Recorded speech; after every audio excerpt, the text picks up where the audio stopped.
Good morning children.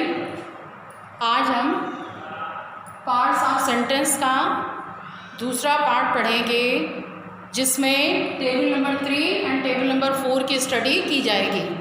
कल हम लोगों ने table number 1 and table number 2 understand किया था। कल पढ़ा था हम लोगों ने कि व्हाट इज़ सेंटेंस, सेंटेंस क्या होता है, किस प्रकार के वर्ड्स के ग्रुप को हम सेंटेंस कहते हैं और इन रियल सेंस और सही अर्थों में सेंटेंस होती क्या चीज़ है, ये हम लोगों ने देखा था। और फिर उस सेंटेंस के हम लोगों ने 2 पार्ट किए थे, जिसमें फर्स्ट पार्ट जो है वो आपका सब्जेक्ट कहलाता है और इसका जो दूसरा पार्ट होता है वो प्रेडिकेट कहलाता है। टेबल नंबर 2 में हम लोगों ने सब्जेक्ट के 2 पार्ट किए थे और जिसमें सब्जेक्ट के 2 भाग किए गए थे। फर्स्ट पार्ट आपका क्वालिफायर था एंड सेकंड पार्ट जो मेन वर्ड या हेड वर्ड था, और जो दूसरा भाग किया गया था वो प्रेडिकेट का था। प्रेडिकेट में सिर्फ एक ही वर्ब या ईटीसी और भी कई वर्ड्स उसमें आ जाते हैं। आज हम टेबल नंबर 3 में देखेंगे कि सब्जेक्ट के 3 पार्ट किए गए हैं। Let us we see study table number 3 सी। टेबल नंबर 3 में आप देख रहे हो कि सब्जेक्ट के 3 पार्ट किए गए हैं। फर्स्ट पार्ट जो है आपका डिटर्मिनर है, second part qualifier and third is main word या हेड वर्ड जिसे बोलते हैं। और प्रेडिकेट जहाँ से स्टार्ट हुआ वो वर्ब वहाँ से स्टार्ट हो जाता है। तो वर्ब ईटीसी मीन्स वर्ब के अलावा और भी इसमें कई वर्ड्स आ जाते हैं, अदर वर्ड्स आते हैं जो प्रेडिकेट के अंतर्गत रखे जाते हैं। डिटर्मिनर में एन, हिज, ए, यानी डिटर्मिनर में आप आर्टिकल रख सकते हो या फिर पॉसेसिव वर्ड हैं, इस तरह के ये सब रखे जा सकते हैं। Clear? Let us we see. अब जैसे एग्जाम्पल देखिए आप, an intelligent girl past. An क्या है? आपका आर्टिकल है, एन आर्टिकल है और ये वॉवेल है। जिन वर्ड्स में वॉवेल स्टार्ट से शुरू हो जाता है वहाँ पर हम एन का यूज़ करते हैं। ए और एन दोनों ही एक के लिए यूज़ किया जाता है, लेकिन ए होता है आपका कॉन्सोनेंट में यूज़ एक के लिए, और एन जो है वॉवेल में एक के लिए यूज़ हम करते हैं। वॉवेल आपके 5 प्रकार के वैसे जनरली होते हैं, जैसे ए, ई, आई, ओ, यू। लेकिन कभी कभी क्या होता है कि वॉवेल वाले वर्ड्स होने पर भी वॉवेल नहीं निकलता है, जैसे कि ऑनेस्ट। अब एच है, उसमें कॉन्सोनेंट ही है लेकिन फिर भी ऑ निकल रहा है, इसलिए उसमें एन यूज़ करते हैं। ठीक है?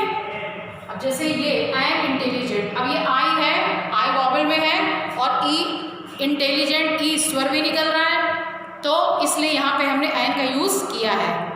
कभी कभी वॉवेल वाले वर्ड्स होते हैं और वॉवेल उसमें निकलता भी है, जैसे ए में एप्पल, ई में एलिफेंट, आई में इंटेलिजेंट हो गया या इंक पॉट हो गया, ओ में ऑरेंज हो गया और यू में अम्ब्रेला। क्लियर? तो ये वॉवेल वाले वर्ड्स हैं और वॉवेल ही इसमें निकल रहा है, तो इसलिए हमने यहाँ पे एन यूज़ किया है। एन इंटेलिजेंट गर्ल, गर्ल आपका मेन वर्ड है यानी मुख्य शब्द है, और वर्ब पास्ट पास हो गया, तो ये यहाँ से वॉवेल आपकी ये वर्ब स्टार्ट हो गई है और ये हमने इसको प्रेडिकेट के अंतर्गत रखा हुआ है। नेक्स्ट है आपका his younger brother failed. His यानी पॉसेसिव वर्ड, उसका छोटा, यानी कि ये क्वालिटी बता रहा है। ये जो क्वालिफायर यानी एडजेक्टिव विशेषण, जो विशेषता बताने वाले वर्ड्स हैं, ये क्वालिफायर के अंतर्गत रखे जाते हैं। His younger brother failed. Brother क्या है? मेन वर्ड, हेड वर्ड, और यहाँ पे वर्ब स्टार्ट हो गई, ये फेल्ड हो गया आपका। नेक्स्ट है एंड अ टॉल मैन रैन। अब ये टी में कोई वॉवेल नहीं है, इसलिए यहाँ पे हमने ए यूज़ किया है। A tall man, man main word है और रैन यानी दौड़ा है, वर्ब स्टार्ट हो गया, तो यहाँ से प्रेडिकेट आपकी स्टार्ट हो गई। तो टेबल नंबर 3 में आपने देखा कि किस तरह से सब्जेक्ट के 3 पार्ट किए गए हैं। क्लियर? अब देखिए टेबल नंबर 4। टेबल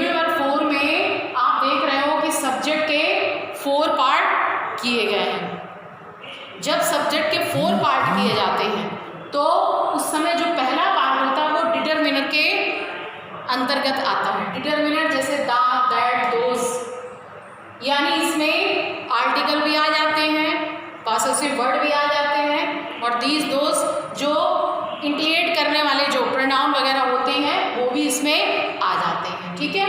और ये क्वालिफायर यानी जो क्वालिटी बताने वाले एडजेक्टिव, इसके अंतर्गत जितनी भी विशेषता बताने वाले वर्ड्स होते हैं, जो क्वालिटी बताएं किसी भी मेन वर्ड की, उसके पहले आता है।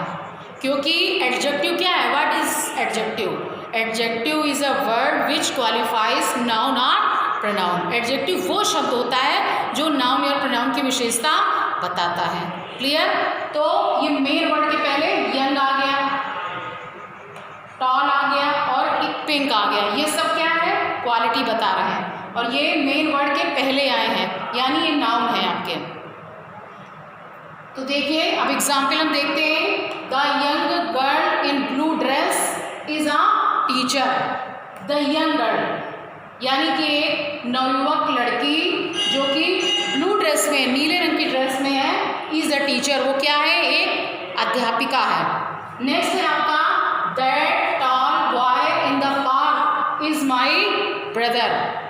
दैट यानी कि वो जो लंबा लड़का है, इन द पार्क में, इज माई ब्रदर। नेक्स्ट है those pink roses on the plant have withered. Those pink roses, अब ये जितने भी पॉइंट करने वाले ये एक तरह से देखे जाए तो ये एडजेक्टिव के अंतर्गत ही आ गए। ठीक है। और अब जैसे ये डिटरमिनर है, ये that, those, these, the, an वगैरह जो आते हैं ये सब डिटरमिनर के अंतर्गत रखे जाएंगे और इसके बाद एडजेक्टिव आएगा यानी क्वालिफायर के वर्ड्स रखे जाएंगे, फिर मेन वर्ड आएगा।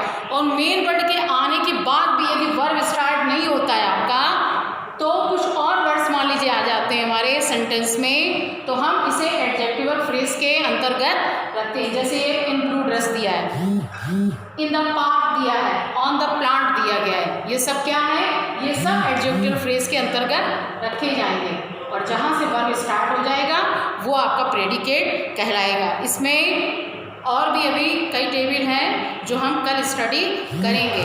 आज आप इन्हीं को स्टडी करिए और ये समझिए कि सब्जेक्ट के अभी हम पार्ट पढ़ रहे हैं, सब्जेक्ट के बाद प्रेडिकेट के पार्ट्स आएंगे आपको।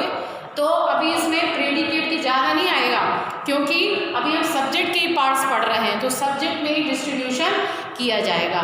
क्लियर? अभी हम लोगों ने पढ़ा आज कि सब्जेक्ट में किस तरह से नाउन प्रोनाउन के अलावा कभी कभी दूसरे और भी वर्ड्स होते हैं जो सब्जेक्ट का काम करते हैं। सो ये हम जो है कल पढ़ेंगे इसको। आज के लिए इतना ही। आप लोग इसे लाइक करिए, सब्सक्राइब करिए।